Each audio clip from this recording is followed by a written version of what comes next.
I think a lot of JRPGs can be broken one way or another, getting overpowered at some point and destroying everything in seconds. But most of them take forever or require a lot of tricks or even a guide to do so. So instead, today I thought of showing you 10 JRPGs that are easy to break with very simple methods. So let's begin! Number 10. Tales of Berseria.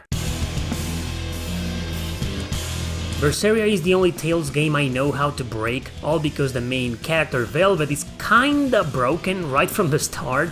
She's stronger than anyone else and can be abused to destroy enemies quickly. She's also great for crowd control since her attacks span around everyone nearby. However, she can also get herself killed easily if she runs out of control, especially in her Therion mode. So all you gotta do is play with Velvet, or at least keep her in the active party all the time, but you have to know how to use her properly. And also you're gonna have to grind. That's right, you can't just break a game like this without being somewhat over-leveled, and the best way to do that is to fight in these dangerous encounters as much as you can, and survive of course. To get one of those, you simply need to fight 2 or more enemies that are close enough to trigger them. A smart way to do this is to do your grinding on easy mode, fight as many encounters like this as you can, and then change back to any other difficulty. That'll save you a lot of time. And with Velvet already being the most chaotic but stronger member of the group, you can break the game easily.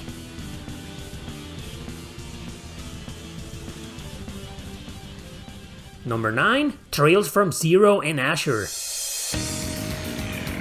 In reality, there is no easy way to break this JRPG cut into 2 volumes, much less in the original versions on PSP. But the recent remasters added one little feature that makes grinding ridiculously easy and short.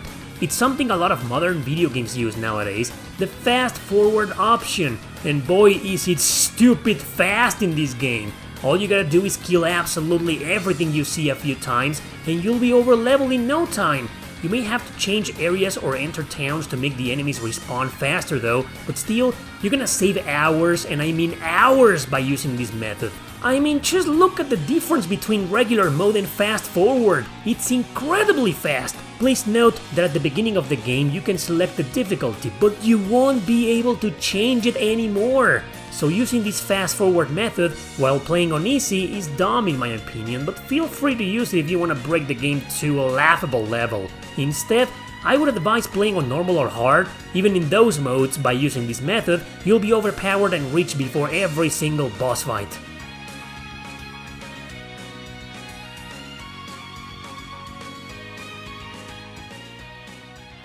Number 8. Monochrome Mobius. This one has a fantastic way to break it easily. I reviewed this game recently, a video I'll leave at the end, so I'll be quick. Basically, you can revisit any area you want and kill almost every single enemy you see around in one hit.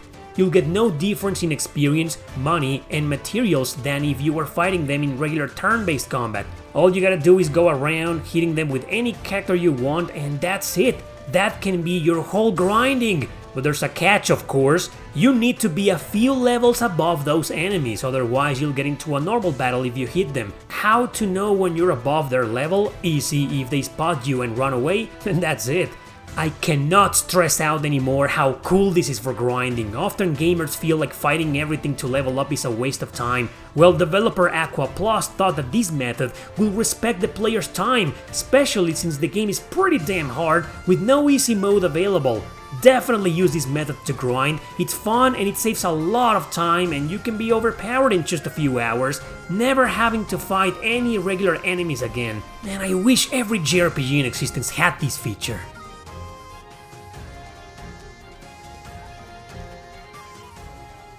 Number 7. Yakuza Like a Dragon. This is an RPG you won't be able to break easily until late in the game. There are 2 easy ways though. First, there's a pretty infamous difficulty spike which is quite nasty, but can be easily overcome by training in the arena, the same city where that spike is.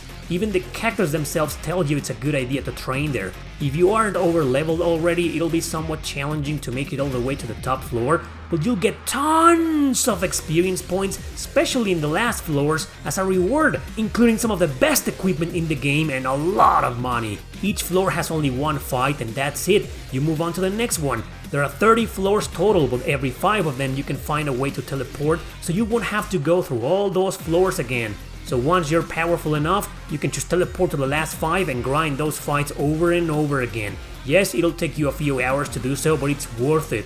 And the second way to grind is to find certain enemies that give you tons of experience points around town or in the sewers.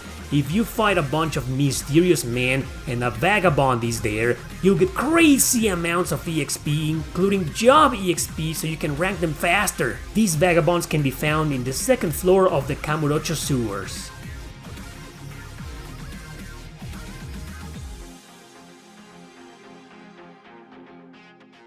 Number 6. HalfMinute Hero. Since this is a game where every mission has a time limit, grinding will always be incredibly fast. In towns there's often a goddess statue you can pay to heal you, so all you gotta do is go out, fight as many enemies as you can in less than 30 seconds, enter town and heal. You'll get a lot of experience but also money to pay that greedy goddess. But my point is, you'll destroy everyone, including the bosses, in seconds with this method. Imagine every JRPG being like this, where battles take 3 seconds, you come back, heal, rinse and repeat. Alright, I confess, I only included this game here in this video as a joke. You can use this method for nearly every JRPG in existence, right? But it'll take you hours, days even on easy mode, to break them. In HalfMinute Hero, it only takes you a few minutes, oh yeah. Yeah, it's a joke, I'm sorry. Let's move on.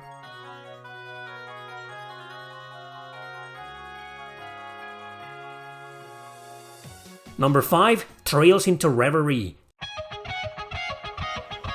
Unlike in Zero and Azure, here you can change the difficulty at any time. It's cool, but once again I'm encouraging players to try out normal or hard, since this game can be easily broken. The developers themselves added so many features for the battle system that it seems almost impossible to struggle with any battle. Some bosses will give you trouble, but if you break the game a bit, they definitely won't. You have your classic combat scene in the Cold Steel arc, where it got better with every entry. I'd say Reverie is the epitome of it.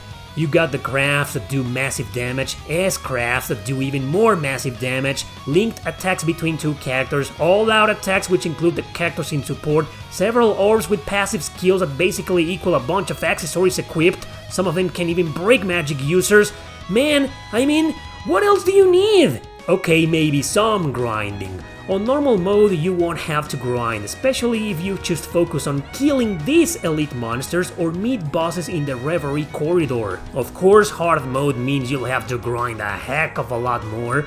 Use of the high speed mode is highly recommended to reduce time. My advice, stick to normal. Combat alone breaks it a bit if you grind those dangerous encounters. To recover the all-out attack points you need, you can break things like these found on every area, or you can just go back and heal. I mean, it's like Falcom told us, hey, here are a million new things in your favorite during battle, feel free to break the game. Yes, it's that easy.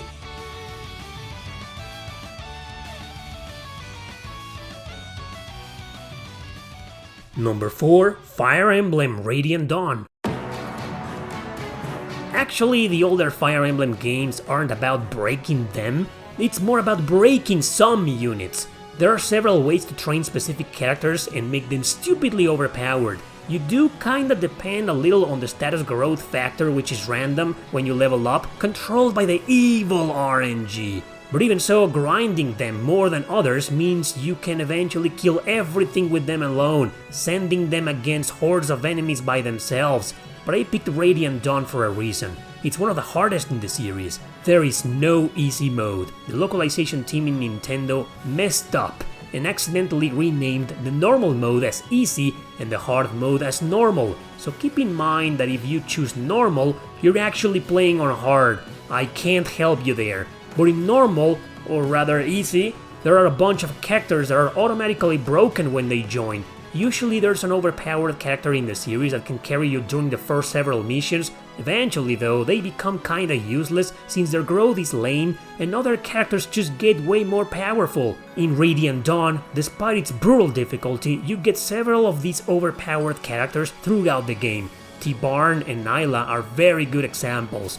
Abusing those two equals death to every enemy in the field. When Ike and his mercenaries join you, they're way more powerful than nearly any other character you trained before. So naturally, using and focusing on them also helps break the game easily. That's all you gotta do, really. But if I'm being honest, it's way more fun to train regular units until you break them yourself, instead of relying on the already broken characters.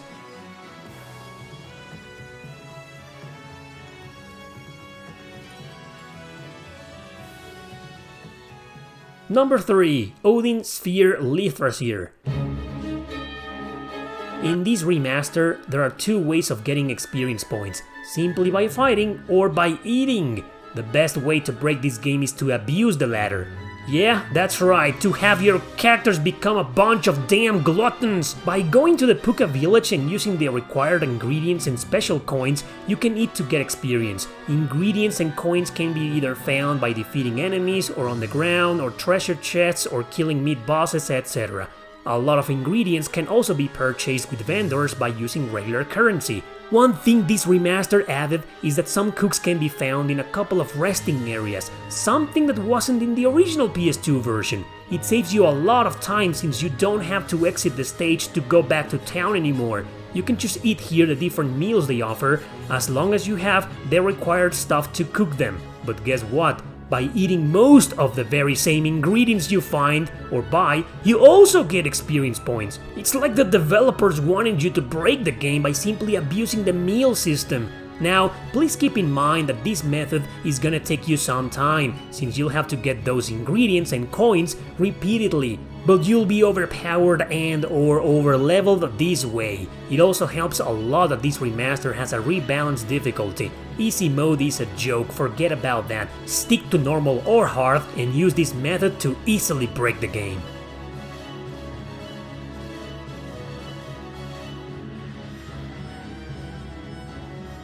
Number 2. Shin Megami Tensei 3 Nocturne. Let me clarify something about easy modes. In most JRPGs from the past, you couldn't select the difficulty. In others, you could, but you wouldn't be able to change it once started. We already saw an example of that. The original Nocturne version didn't have an easy mode, and actually its remaster didn't either.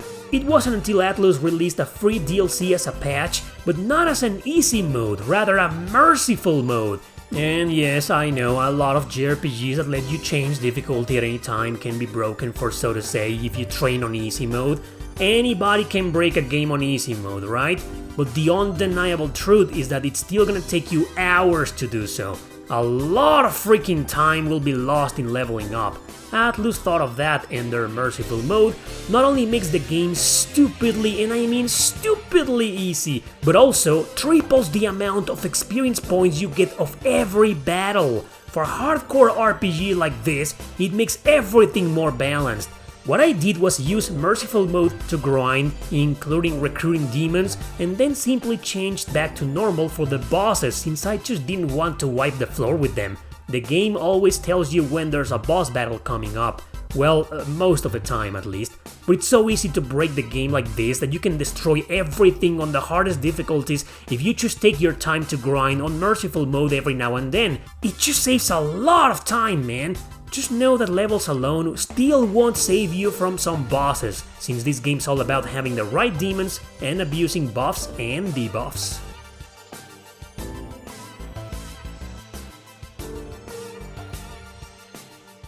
Number 1. Devil Survivor Overclocked. I might be cheating here since I'm covering the rebalanced 3DS port of this game. The original DS version was insanely hard, and I doubt the same method will break the game easily. It can be broken, yeah, but not as easy as in the 3DS version. You see, there's a skill crack system here. Before the start of every battle, you can select from a list of enemy skills which character of yours would like to learn. But you have to defeat that particular enemy with the character you selected at first, otherwise they won't learn it. some enemies and bosses in this game can have some real nasty battle or especially passive skills that make them extremely annoying. Well, you can crack some of those very same annoying skills to turn the tables in your favor. Just be aware that learning some of the most useful skills throughout the game won't exactly break it. It'll make battles easier, sure, but you are still going to have to grind a bit for experience and therefore levels. Also, like in any SMT game, fusing the right demons and inheriting specifically their strengths can help a lot, because to help you break this game you'll need demons that can block or repel as many elements or attacks as possible. In conclusion, with a little patience and dedication you can be overpowered here, but let's just say that out of all the JRPGs in this video, this is the one that takes the most to break. Honestly, as an SMT game, it wouldn't be fun if it didn't.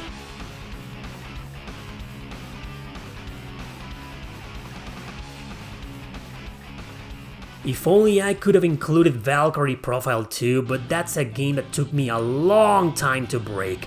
Remember that this video was about JRPGs that are easy to break. Please fill the comments with JRPGs that you think are easy to break too, and add your methods to do so.